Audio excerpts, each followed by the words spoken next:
Have you ever considered that you're the reason why you don't have friends? That you might actually be what's holding you back from having loving, genuine, long-term relationships? A lot of times when we're evaluating and reevaluating our friendships and relationships, we don't stop and take a deep look at ourselves. It's easy to look at everybody else around us and see what it is that they're not doing for us, but what are you not doing for yourself? How are you showing up for you and others in this world and in this life and in your relationships? And I ask this because I'm not gonna lie, I was the bad friend. When I realized that I wasn't showing up for the people in my life the way that they deserved and the way that I deserved, I got it together.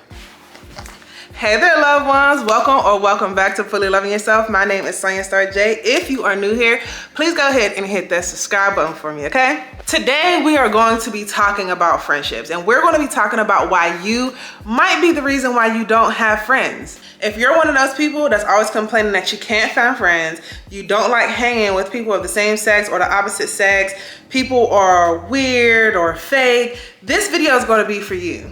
And I'm gonna be honest, I was a bad friend. I will never forget when my best friend of 13 years told me that I wasn't a good friend. It wasn't that she actually told me that I wasn't being a good friend, but it was something that I noticed by a conversation that we had. I'm a person who is real big on showing up in your relationships for the people that you love and for yourself. So I asked my best friend what her love language was because my love language is quality time. And I noticed that we spent so much time together. And when she told me that her love language was gifts, I was blown away. I was so confused because when did her love language become gifts? So I asked her, I said, how long has your love language been gifts? And she said, my love language has always been gifts. So I asked her, why do you spend so much time with me on FaceTime? And when we were in college, why did you spend so much time with me, kicking it with me, hanging with me? She said, that's because that's your love language. And I noticed that that's something that you love and something that you enjoy. And I was flabbergasted because it let me know that I was being self-centered in my approach to my relationships and that I wasn't seeing my friend for who she was. And I wasn't showing up for her the way that she needed me to. Interestingly enough, this isn't something that she ever brought up to me, and it never really bothered her because she loved me. And so I took the initiative to start showing up better in my friendships and relationships. I took the whole year to self-evaluate how I showed up for people. I start celebrating people more. I start reaching out more because that's something that I'm not good at. I don't reach out to people first. I start communicating more effectively. I start being more intentional. And I will say that along this journey, I did lose some people that I considered my friends. And I've gone through the grieving process of that, but I will say that in me being more intentional about showing up in my friendships and relationships, I am now cultivating healthier, closer, deeper relationships that I have with the people around me. So if any of them watch this, I just want to say thank you. My next question would be, are you open-minded? Like if you were in a group of friends with somebody that you are friends with, would you be open-minded to connecting with some of their friends? Or would you be open-minded to meeting new people, making new connections, being open-minded about different experiences, going out and trying new things that you've never tried before? When I first moved to North Carolina, I was here by myself. I didn't know anybody. And so I was like, how can I meet people just to be social, just so I don't have to be alone? And so I downloaded Meetup. And I went to like a Zumba class or something. I don't even like Zumba. And I went to this Zumba class and I met the lady who actually helped me get my first job in North Carolina. So like, are you open-minded enough to put yourself out there for new experience, to make new connections? Now, if you are somebody who swears that it's so hard for you to maintain the friendships that you already have, you always find yourself losing friends and losing connections, you might want to do some self-evaluations. Think about when one of your friends comes to you with an issue or a problem that they have in their relationship. Are you open to growing and compromising with them? Are you open to hearing them out about the issues that they have? Are you willing to grow in the relationship to repair that friendship? Because we have to understand and realize that we're not perfect and we're not always right. Are you willing to put your emotions and feelings to the side for theirs in certain cases? If not, then maybe that's not the friendship for you. Because not every conversation needs a argument or a comeback or a backlash or something. Sometimes people just want to talk to you and communicate with you with how they feel. Consider that maybe you're a little bit too self-centered. You know, maybe you have the tendency to make things all about yourselves and you don't, take yourself out of your own head, out of your own world, and you don't pay attention to the things that they're going through without them even having to tell you? Are you communicating with them? Are you asking them like, hey, how are you feeling? How are you doing? What's going on in your world? Or are all your conversations centered around what you have going on and what you're going through and all of your, good moments and your bad moments, and you never take the time to, celebrate them or even be there for them or be an ear or a shoulder for them? Like, consider that. Really look at yourself. If you ever find yourself being combative in your friendships and always wanting to be right and always wanting to argue, you might have something that you need to work through outside of that friendship. And also, this applies too if you notice these things in those friends. All of these things apply for your other friends as well. If you notice that people are doing these things to you and you don't want those things in a friendship, you need to reevaluate those friendships. You think about how you want people to show up for you, how you want people to love you. If the people that you have around you aren't showing up in that way, then you need to create a new circle. You need to build a new circle, because you are the people that you hang with. You become the people that you hang with. And you want to be surrounded by people who are going to encourage you to be your best self. Something that I had to learn, and not just my friendships, but my intimate relationships at work, with my family, I had to learn how to effectively communicate without being emotional. And that's really hard for me because I'm a sensitive person.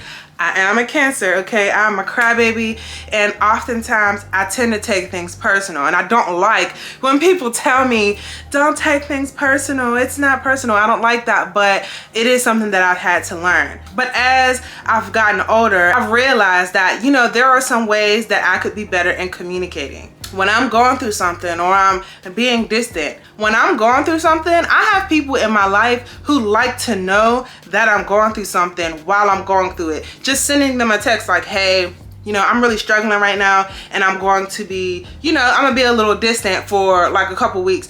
And they'll just be like, okay, that's cool. Thank you for letting me know. Thank you for checking in. And they don't take it personally. You have to learn how to communicate what your boundaries are. You have to learn how to communicate what your needs and your wants are in the relationship and just in general. I had to learn, like, people are not mind readers, and they don't know what it is that you're going through or know what it is that you need or what you want unless you tell them. I mean, there are some people that you just have like a good bond and a good relationship with, where they just know you and know how you are. But majority of the time, people got other stuff going on in their lives and they can't focus just on you. People have partners, kids, jobs, lives. Like, you can't be the soul of their universe anymore. And that might be hard to hear, like when you're not a teenager anymore and you're growing out of your 20s, like, what you mean their whole world don't revolve around me? It doesn't. I used to be like real upset and real possessive over my best friend. Like, my best friend can't have no other best friends.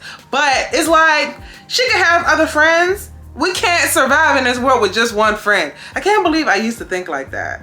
I kind of am still like that, but you know what? I'm growing up. Or if you're too shy to make new relationships or new friendships, and that's something that you're aware of, that's something that you can work on. You can start working on your confidence building skills. I know that for me, when I first moved here, I didn't have a lot of confidence because I didn't know a lot of people, and I was really struggling with my mental health. I didn't look the way that I wanted to look. I was just like, I was going through it. It was bad. I only had like one friend here, and then I had my roommate who was my friend. But during that process, I had to rebuild my confidence in my speaking and my relationships and friendships. Like, I was accepting low quality in my friendships and relationships because I wasn't treating myself well, because I didn't have the self-confidence that I know that I could have and that I needed. So if you recognize that you are not getting what it is that you need in relationships, and if you recognize that you're allowing certain things to transpire in your friendships and relationships that you know that you're not okay with, then you might have an issue with your self-esteem and your self-confidence, and that's something that you need to work on and develop, and that's okay. And that could take time, but the first step is self-awareness. I once heard a therapist say that awareness is the catalyst for change. Once you are aware of something, then you can start changing it. And what that change could look like is establishing boundaries, setting the standard. Like, this is how I'm going to be treated. This is how I'm not going to be treated. This is how I need you to show up for me. And this is, this is what I'm gonna accept and what I'm not gonna accept. And with that, you have to be okay if people decide to not deal with that. You have to be prepared for people to leave, and that's okay. Once you start building more self-esteem and confidence, the people that were preying on you and using you and gaslighting and manipulating you when you had low confidence and low self-esteem, they're gonna start falling off. And then you're gonna start attracting people that are more aligned with you and love you for who you are in your now. And something else to really consider is if you are one of those people that requires your friends to be a better friend to you than you are to them, then you might be the problem, sis, bro. Cause like, you have to be intentional about being a good friend too. You have to give what you get in this world. You have to give what it is that you're looking to receive in this world. If you look around at a certain point in your life and you realize that nobody is showing up for you, there's a reason why, honey. I have a client who is about to celebrate her 75th birthday, and at all of her events she has like over 200 people, and she has like people from like college and childhood and all these people showing up for her birthday. I can't imagine having that many friends, that many people showing up for me. Like, that just says measures about her character and the type of person that she is. When I am that age, that's the type of person that I want to be. I want people to show up and say good things about me. And I feel like you might want that too. I know that we're seeing so much stuff on social media about people doing their friends wrong, people fighting on vacations and not showing up for them, but I'm telling you that that's not always the case. There are people out here that are really good friends and really good to have in your circle and as a support system. Since I've been in North Carolina, I have made such amazing friendships, and like I said, not all of them have lasted, but that's okay. The people that I have around me now, I love them so much. They're so supportive, and I believe that you can find the friends that you're looking for and the friends that you need if you just change your mindset around friendship. If you walk around this world saying that I don't need nobody and you don't value friendship, people will see that and they will feel that, and people won't want to be around you if they know that you're not going to value them the same way that they value you. But once you open up your heart and allow yourself to be loved and to love others, I believe that things will change. If you are one of those people that don't have friends or wondering why you can't make friends or why it's so hard to make friends or why you're so alone, open up your heart and change your mind. And the people that are meant for you will show up for you. Be open to constructive criticism and be open to people telling you about yourself. That's the only way that you'll be able to grow in friendships, relationships, at work, and just in life, period. Be open-minded. I truly hope that 2023 brings everybody watching this video abundance and life, wealth, health, friendships, relationships. I hope that you get everything that your heart desires this year. And if you are somebody who truly wants to make new friendships, all I'm saying to you is that you have to start by looking inside of yourself, in your mind, and in your heart. I think that once you start working on those things and you allow yourself to receive all of the blessings that life is trying to give to you, it'll all work out. Thank you, loved ones, for watching this video. If you enjoyed it, don't forget to give me a thumbs up. Don't forget to hit the subscribe button before you leave, okay? And leave me a comment and let me know what you got going on this year, how you're feeling about friendships, where you're at with making new connections and relationships, because I know that it could be a little bit iffy, but you can do it, all right? And if you enjoyed this video, please stay tuned and watch this next one.